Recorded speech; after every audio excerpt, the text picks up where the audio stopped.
Well, hello. Thank you for tuning in to another Self-Publishing Insiders with Draft to Digital.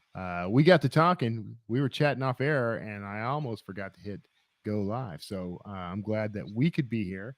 Now, today's guest, I am really excited to talk to. I finally, after years in this business, got a chance to meet Robin Cutler live and in person at 20 Books Vegas this past 2022. And that was a great opportunity to kind of catch up and learn more about her. And I can't wait to share some of that with you guys today live. But we are talking to Robin Cutler, one of the industry's original trailblazers, according to my notes, Robin. Creator of Did I write IngramSpark. that? And yeah, you may have. Maybe this is you got to publish this out there, I'm pretty sure. But welcome to the show, Robin. Thanks for joining us. Oh, thank you so much, Kevin. It's It good was to a have an pleasure original to meet you. trailblazer. I think, well, I'm old enough to be the original something, right? So, and I actually, I started my publishing career before there were desk computers, before, like, my very first computer was like one of those original Macintoshes that sell like for a lot of money now if you held on to them. But and I started in publishing, in I think it was 1980. And Amazon wasn't born until about 1996, I think it was. So I predate Amazon about 15 years in publishing. Yeah. That's it's hard to really kind of hard to imagine a world without Amazon in it at this point. Yeah. It's so pervasive and so just everywhere. And such a part of it, all of our lives in every angle. So you had a role at Amazon. What was your role with Amazon? Yeah, I worked for Amazon. I worked for 6 dog years at Amazon. What they call working at Amazon is working in dog years. But actually, it was a double-edged sword sort of experience. I helped to create space, was rebranded as KDP some years ago. I actually didn't work so much with authors when I worked for Amazon. I worked for all the university presses because I'd come out of the university press world. Harvard University presses, Cambridge, all the prestigious university presses publishing academic content. And so I did that for 6 years at Amazon. And along the way, we created CreateBase to print on demand. And then some years later, after I left, was rebranded as Kindle Direct Publishing. So a lot of your listeners may remember CreateSpace. I certainly do. They may remember CreateSpace. They certainly probably are using KDP today and know about KDP. If not, they certainly know about Draft to Digital and where Draft to Digital has gone since those years. But it's been a wild ride. I cannot believe I am still in this publishing world. Yeah, and the world itself just kind of keeps expanding. I have to do a little aside real quick, Robin, and I'm sorry. There is a gentleman in the green room, and I'm not sure why. So, Jim, if you can hear me, thanks for popping in.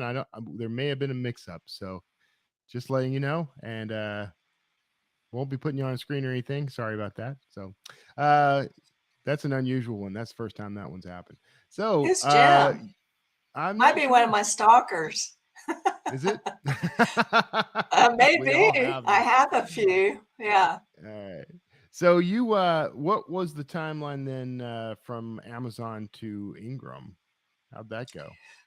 So I was at Amazon from about 2000. Let's see if that's 6 years. 2011. And it wasn't on purpose. I actually moved with my husband to Nashville. And like I said, working for Amazon, is pretty intensive, as you can imagine, especially if you're building something new like we were building. And so after those 6 years, I said, I'm kind of done. I want to go out of the publishing world. I actually had been out of the publishing world. I had been working on a couple of college campuses, university campuses for a number of years, in marketing and PR, and I kind of wanted to go back to a campus Yeah. and work at the university level. And so I moved to Nashville with that in mind. And then maybe about a year later, after I moved there, the people at Ingram found, and I knew people there from my work in publishing before that, but they found out that I had moved to Nashville, and they kind of invited me in. And the people at Ingram, worked about exactly the opposite as the people at Act. Cordial, very nice people, and they just kind of enticed me to join the Ingram family. And so then in 2011, I started working at Ingram. And in 2013, 2 years later, I launched IngramSpark for Ingram. Yes, and everyone's by this point, I think, heard of IngramSpark. What was? Well, I hope so. Yeah, I mean, well, you did a good job, Robin. So, what was the sort of motivation behind IngramSpark?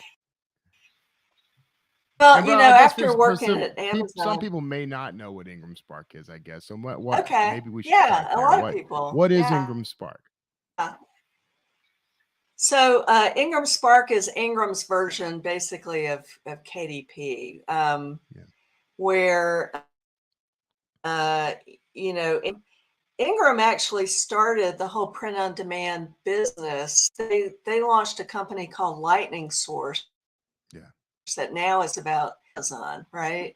Yeah. And or about the same time as Amazon was created, they launched Lightning Source, which was the first big print-on-demand company. In fact, I used to use Lightning Source when my own publishing house before I went to work at Amazon. And so I knew about Lightning Source, I knew about Ingram.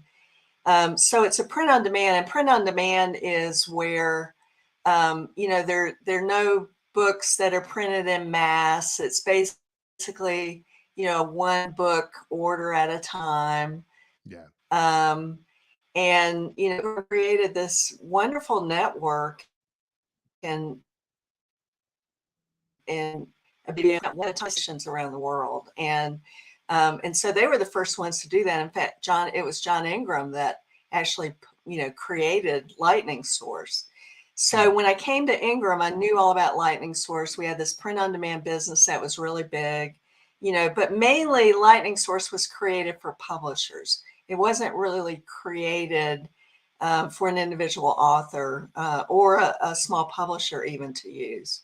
And so what I did when I came there was kind of, create a platform that and sort of made it a little easier for an author to kind of create an account, be able to use the print-on-demand business, but also Ingram's digital services.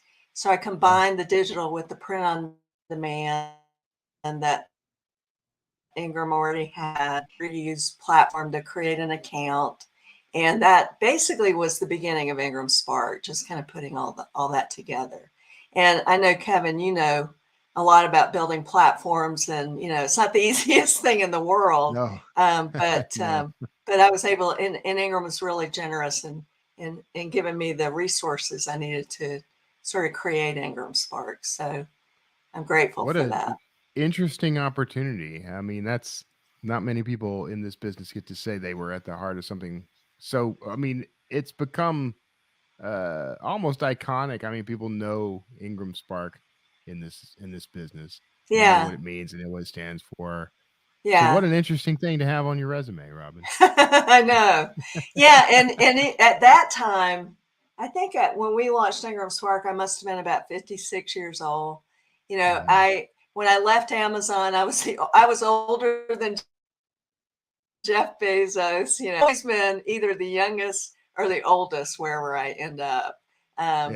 So I was kind of the oldest at Ingram again, and was able to still create something that was really relevant and something that's helped. What I'm proudest of more than even creating IngramSpark is being able to help people really realize their publishing dreams. Being able to make their book and their content available, to the world and in a fairly inexpensive way, right? Yeah. So, um, and, and so I do take pride in that I'm kind of, one of the trailblazers there.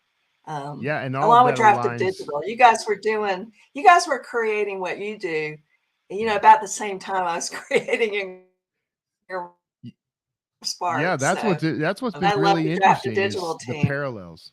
Yeah, Yeah, there are a great many parallels between what you did with IngramSpark and what the guys have been yeah, doing with Draft to Digital, and we have that same mission. yeah, Make it inexpensive, make it easy.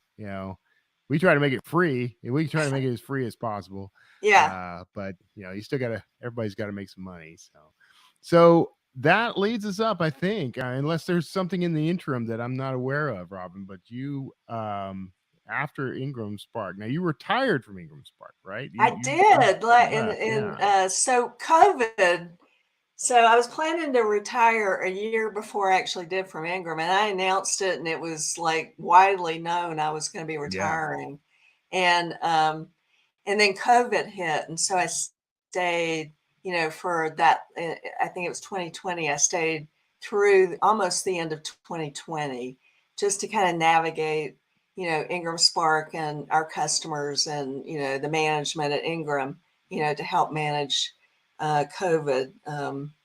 Because everybody was kind of reeling, but the irony is that and this, the publishing world did not shut down for COVID, and yeah, certainly the author world didn't shut down, and um, and it was a really great time for growth. I felt like people were, it's interesting how the reading world changed during COVID, especially the beginning of it, and maybe more around parents trying to entertain their kids with books at home. Maybe that was the genesis of it.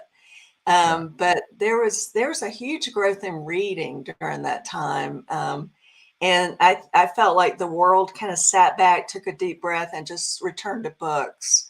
And it was just it turned out to be just a blessing in disguise for publishers, yeah, really. yeah. I think And people just certainly ran for out of Ingram. Did you Netflix. find that?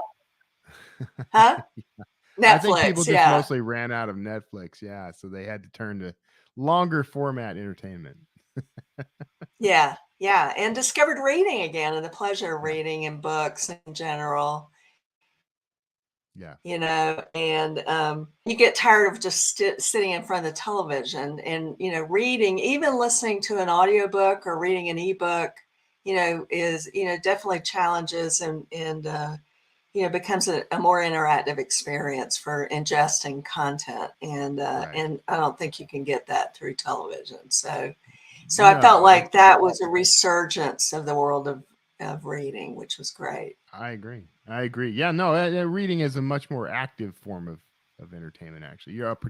participatory, maybe not active. Yes. Active may Yeah. be the wrong word, but Yeah. so you stuck around through COVID. You I helped stuck them. around. Yeah. You Oh, helped thanks them for get getting me that back on track. Yeah, I settled. stuck around for COVID, and then and I had gone to the 20 Books Vegas conference. I think it was 2019. And that's the Mm, first time I had met Michael Anderle and met Craig Martell and that whole team that ran 20 Books. And this, Kevin, because you've probably been to other conferences. When I walked into that first session at 20 Books 19, it just seemed like, boy, publishing has hit Hollywood. Like, this is yeah, something. This is huge. There yeah, were, I don't know how many people were at that conference, but there were more than I had ever seen at a publishing conference or writing conference. And it was just so well done and orchestrated, and a lot of camaraderie among the participants, and the ability for people to meet each other and kind of form these kind of friendships as writers. Right. And so I was just so impressed with that. And then I forgot about it, really. COVID hit. And then I retired November 2020. And then 2 days into my retirement, I get a call from Michael Anderle. And I said, he said, how would you feel about, coming and helping us at LMBPN? And I was going, I kind of want to garden. I kind of want to cook. I want to travel. I'm kind of done. And he said, I just feel like there's more, to get back into the publishing side, which is where I kind of started, would be of interest to you. And so I joined LMBPN in January of 2021 and became the president of the company. And that's where I am now. And he was right. I wasn't done, apparently. I love now being back on the publisher side. Yeah. I'd been on the vendor side with Amazon and Ingram for 15 or so years, and I'd kind of forgotten, I'd worked with a lot of authors, but I hadn't really worked directly like I do now with authors and helping them, kind of create and manage their content. And that actually, and this, that is the best part of publishing, is actually working with authors Yeah. and helping them become successful. So that's what I'm doing now. And I'm just really, really grateful that Michael kind of gave me this opportunity. And it's just Yeah. so much fun to work with him. I think he really is an entrepreneur. And, in public business to him for sure, but he's also so innovative and, has Yeah. figured out, way to know how to do. So Yeah. I'm really, really learning a lot with this through this experience. Yeah. What's the sort of overall strategy there? Like, what is it you're doing for that business? Because that whole company, and it's LMBPN, right? Did I get that right? You got it. Yeah. Okay. Okay, got it right. First Yeah. try. I always mess it Yeah. up for some reason. Too many letters. So what's the what's the end game goal for what you're doing there? Well, it's interesting. It's more about publishing, the kind of content that readers really want to read. Okay, this is what readers want, and they put it out in the marketplace and then find out, that's not really the case. But here, we just publish fiction, or so far that's what we're doing, publish fiction, and we publish series fiction. So Yeah. we build, find readers that are interested in urban fantasy and science fiction. That's where we've primarily focused the last few years. We are moving now into romance and into thrillers. So that's trying to expand, the different genres that we're publishing and doing it. But I think the key is the series publishing that Yeah. makes us a little bit unique. And, the team at LMBPN certainly understands, advertising content, finding more readers, how to do that. And, just kind of focusing in on what we do well and just do it better, I guess, Yeah. is the thing. Not, Yeah. not getting too wide in the kind of content that we're publishing. I think a lot of publishers make that error. Don't you think? Yeah. Yes, I suppose so. You know that business from a perspective I'm not as familiar with, but I do know that. Well, I'm watching what Michael and you guys have been doing, and it's been pretty incredible to see the growth. Uh, definitely, Yeah. you guys definitely have a strategy. Definitely have something worked out there. Is the company still sort of leaning in hard on like rapid release? Is that still kind of a big focus? Yes. Yeah. Yeah. And the other thing we're doing, I think more of, and you and I have talked about this, but, and we had a chance to have a good conversation at LMBPN, and what I'm kind of focused in on authors and then publishing their series work rather than, affiliated directly with Michael, Yeah. and really good writers. And this is something every publisher certainly does, but find really good writers that can publish, at that rapid release schedule, which isn't easy to do as a writer. And you're kind of a phenomenal writer. I don't know if you've ever shared your one book that day that you wrote a whole book with Oh, your audience, but that's an evergreen. incredible Yeah. story. So you probably know more about that than anybody. Rapid. Yeah. I guess that might be the epitome of rapid release if you could do a book a day, Yes. but that's never going to happen again. So just between Yeah, it you, me, almost and put you in the everybody hospital, listening. right? Yeah, I was. I'm done with trying to write a book in a day. For Yeah. now, who knows? But you Who can prove, knows? but you proved it can be done. It can be done. It's not always advisable. Nick Thacker actually did a book in a day, though. He did it through Yeah. narration. So, and he beat me. He got a bigger word count. Ah. So he's knocked me off of that mountaintop. So good for him. Oh, okay. Yeah. So he did his through narration. I didn't narrate. So, but whatever. That's that's the way it goes now. Yeah. We do have a question. Someone popped in. I'd love to pop this up. Let's see. Kit on YouTube Oh, asks, how is LMBPN different from traditional publishing? I like this, the little drawing that this person Can you? has. Yeah, it's got a nice little sketch up of his Yeah. face there. Yeah. Well, we are a traditional publisher where we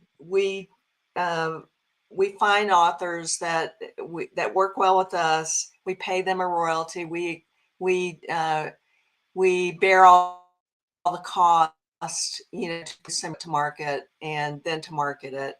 So that's kind of the way traditional publishing in the New York houses work, where we pay a royalty, a percentage of each sale back to the author. The thing that's a little bit different for us is a lot of publishers will only pay royalties once a year. We start paying royalties as soon as we start earning income on a book, so an author doesn't have to wait. I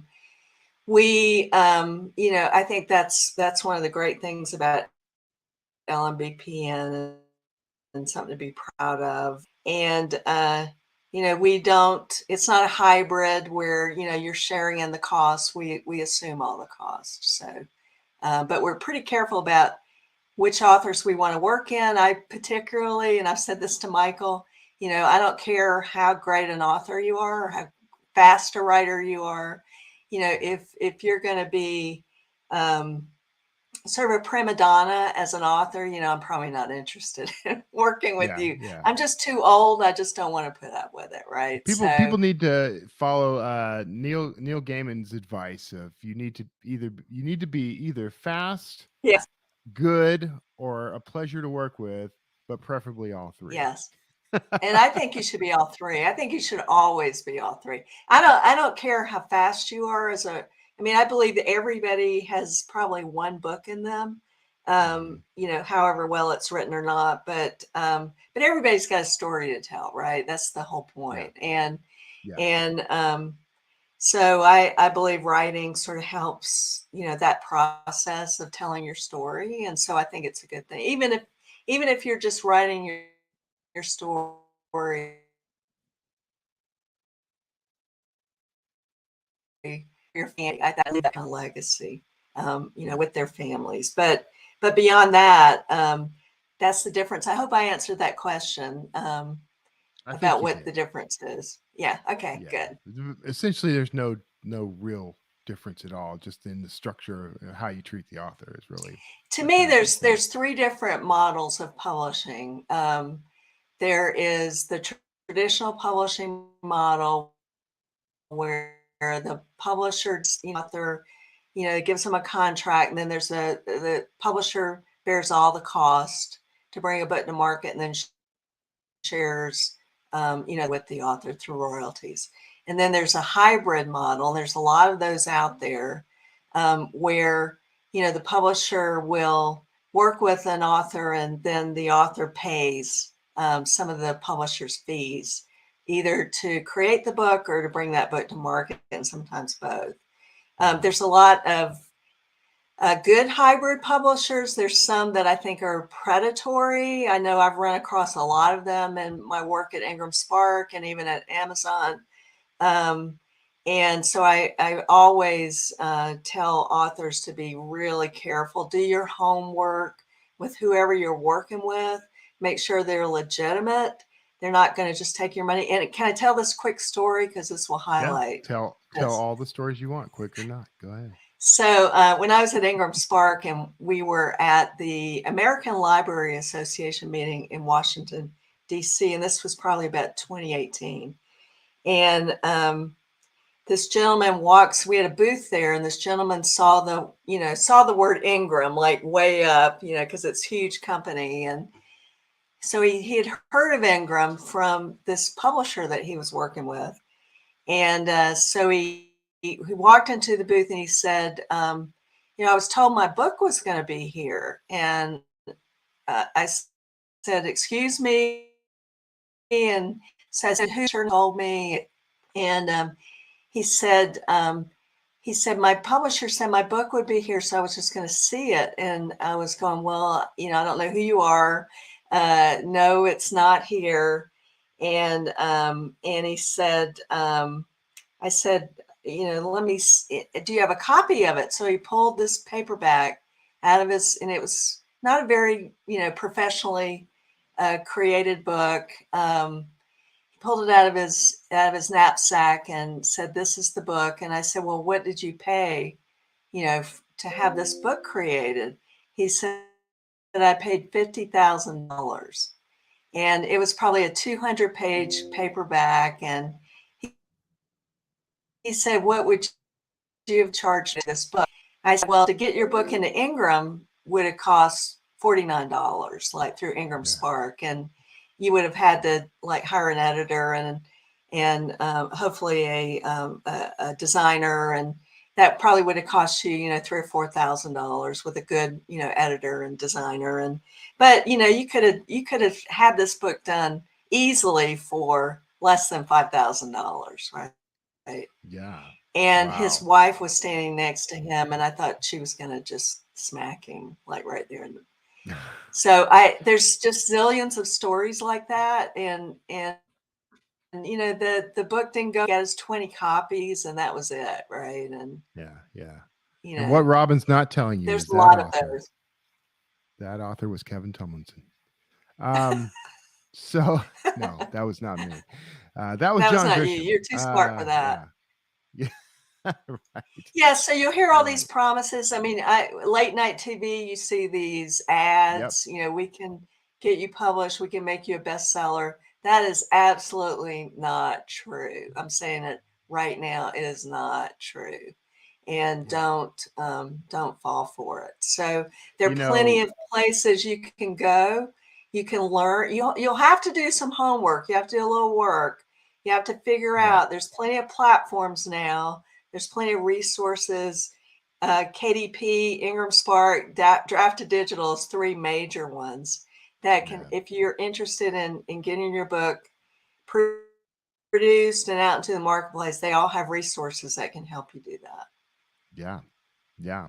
That's it's an ongoing thing. We see a lot. We were just having, I won't bring up who it was, but I mean, we just had a chat this morning in Slack at D2D about a predatory service that's rebranding. We think because people are onto them.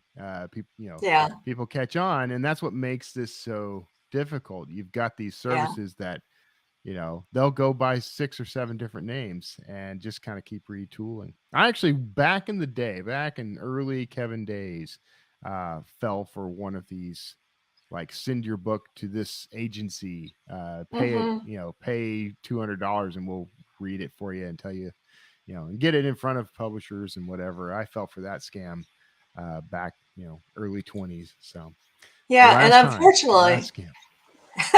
unfortunately, and this happened too when at IngramSpark, where companies working with Lightning Source that were offering these services to these independent authors. They were just going to Lightning Source for print on demand, and Yeah. but a number of them went out of business, and then Yeah. they took all that content with them, and the authors have a heck of a time getting that back. Right. And so this is a thing that can really, so I don't think it's hard. I don't think it should be that expensive, but make sure you do your homework and do it right. You're right.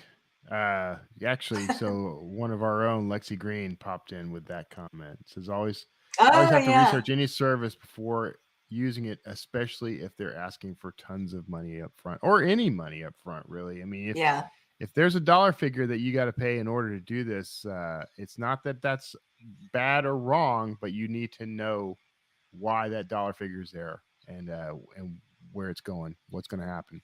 So, yeah. And get a um, tribe. That's what 20 books is. It's a tribe of yes, writers, and there's plenty other ones out there.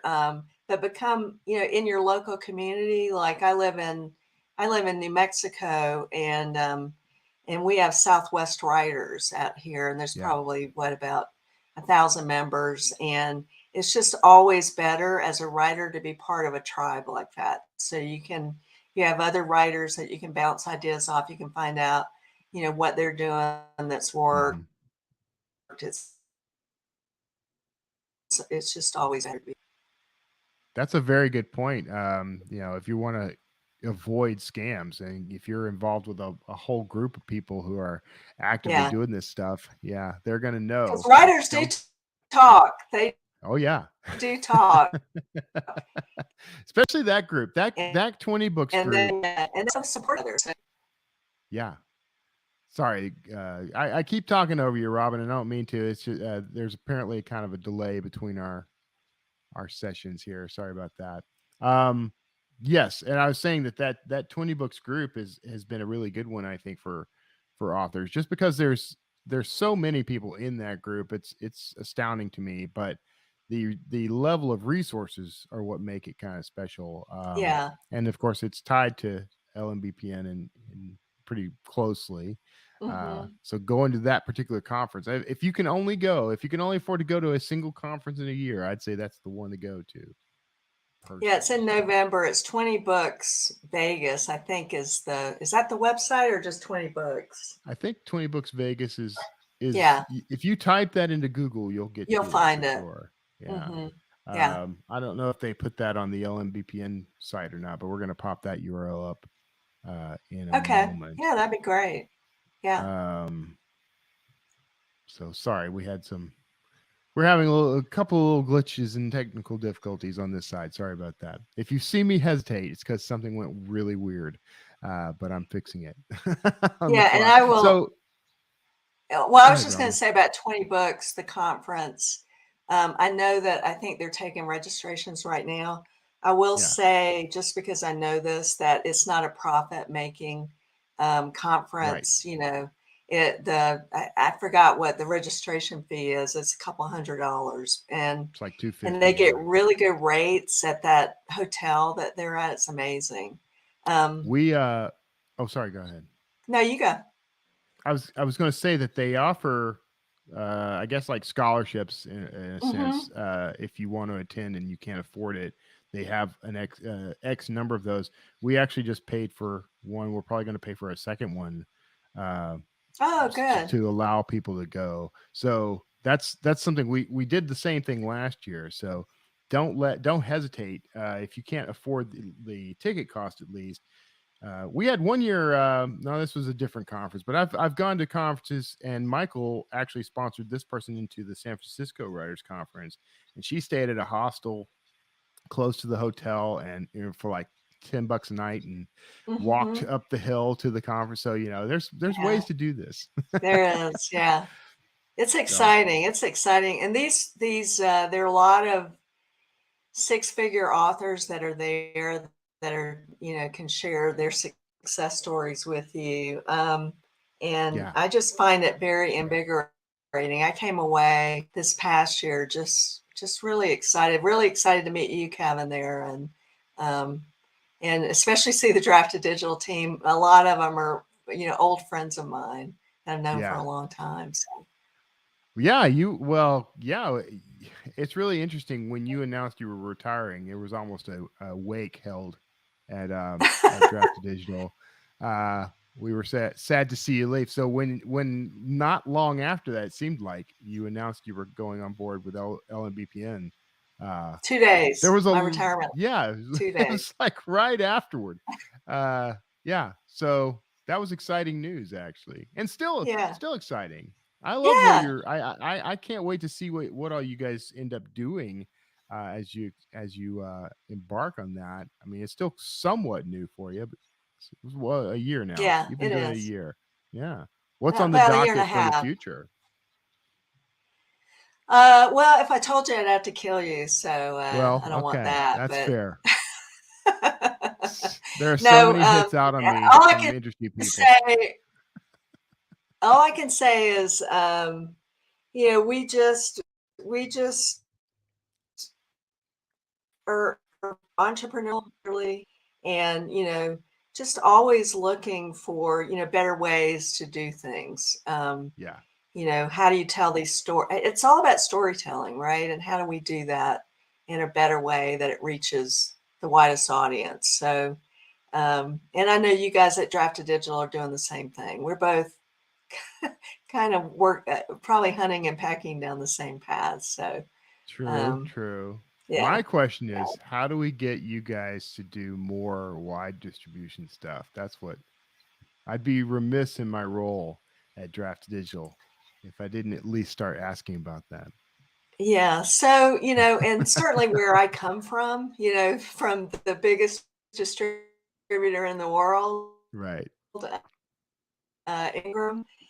The thing about wide distribution, and I think, there's opportunity with bookstores, and especially Right. a local author with local bookstores and libraries, I think are perfect matches. But, there's also a risk, maybe don't widely know, is that a bookstore can return a book they bought years before, and Yeah. it goes back to the publisher to eat.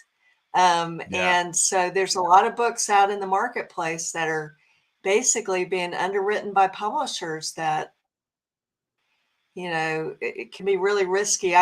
Especially for a self-publisher, when I was at IngramSpark, and, one of Ingram's customers was Costco. Well, Oh yeah. Costco, only puts books out, into their stores for 30 days, and what doesn't sell goes right back. And no self-publisher can with print on demand, print, thousands of copies of books and then risk all of that coming Yeah. back. Yeah. So that's part of it. That's part of the wide distribution conversation. But I think there's ways to do it or at least we're looking for ways to do it that reduces the risk for the publisher. Yeah. So, Oh, and good. especially for Yeah. the author. Yeah. Yeah. Uh, Um, it. Go ahead. I'm sorry. Go ahead. The delay No, caught us you go. again. I was going to offer, and I don't know, I haven't run this by anybody at Draft Digital, so I may get fired after saying this. But I mean, if there's ways that Draft Digital can help you guys figure this out and make it work, of course, reach out to us, because that's something we Yeah. are Well, I'm very reaching interested out in right now ourselves. because I think maybe I think we should come up with something together, If we don't, who's and we gonna? would exactly. We have to pay, but Who's we have to still be trailblazers, we have to right? be trailblazers. That's right. Yeah. With And it's D2D too print, bad. we're Yeah, it's too bad this system, you is a holdup in the Great Depression, and it's yeah, never been figured out. yeah, Nobody likes it. The bookstores don't. They can't take a risk on new content and have to eat that. But I know back in the 80s they tried to do something where if a book didn't sell in a store, for a certain number of months, then the book could be discounted in the store to try to get rid of it, right? And Yeah. and then worked with the distributor, whoever they got the book from, to make that work. But it's I don't know, it's still there like it originally was. So it's too bad. Barnes and Noble's doing better about returns. When I was at IngramSpark, the return rate was very, very low. And we had books that were actually going into Target and into Walmart and stuff. And but it has to be an author that can run the risk if those books come back, that it's not going to just destroy their whole family, right? So it's serious stuff. It's really serious. For a while there, I had high hopes for like the espresso book printing machine. That would have been perfect. That would have been ideal. But it seems like, and I think there are still bookstores, and actually Mark Lefebvre is the expert on this, but there's bookstores that use that, but from what I understand, they're very expensive and they break down all the time. Yeah. And the interesting thing is, if your book's in IngramSpark and it's the size and the format that an espresso book machine can print, any espresso can print your book. Like if you they have the ability to do that, so that's kind of cool. I don't know what the answer is, but we probably should sit down, go talk to Ingram, and figure it out together, right? Let's do that. We need a bookstore in there. We need a bookstore. We need the American booksellers. Yeah. I was always thinking that probably the key to that is you're going to have someone's going to have their own like warehouse for just all the storage, distribution, but it would need its own retail front as well. I think I have theories, and they're probably unfounded and baseless. So we'll just move on. Well, those are remainders. That's what remainders are. And that was Books A Million. And is Books A Million still around? I don't know. I think Books A Million is still around. Yeah, I think that's primarily remainders. I think. Yeah. That's what we'll do. We'll start a bookstore called Remainders, and then we'll just it'll be a pop-up bookstore that moves from city to city and sells returned books. There you go. We got it figured out. Now everyone on staff at Drafted Digital will inform me in full about why that idea was stupid. It's not going to work. No, it's not going to work. It's not going to. It'll never work. I can tell you right now, it's not going to work. None of my brilliant ideas about how to solve this problem ever work. In fact, Lexi points out that nothing creates more fear in D2D than Kevin saying, "I haven't run this by anyone yet," but so, we're at time, and it's been an adventure. This one, we've had lots of interesting little things happening behind the scenes, Robin. So you brought the luck with you for sure, but you were wonderful. Thank you for sharing your insight and wisdom and a little story about you. This has been a great interview. Thank you for being part of the show. Thank you so much. I appreciate it. Thanks for having me. I'm going to send people, and then you can correct me if you need them to go somewhere else. But I was going to send people to this URL, LMBPN.com, to learn more about what you're doing. Do you want someone to go somewhere else? I'll put it in. Well, anybody that wants to contact me directly, it's just robin.cutler@lmbpn.com. Okay. I'm going to put that in here real quick. It's robin.cutler@lmbpn.com. And now it's on screen. Did I get it right? There you go.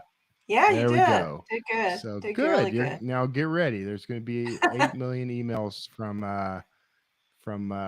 Russians and others. We've had all kinds of things happening in the comments. So, probably from the American booksellers. Right. All right, everybody. Well, thank you again, Robin, for being a part of SPI Live, and to everyone else out there. Thank you for tuning in.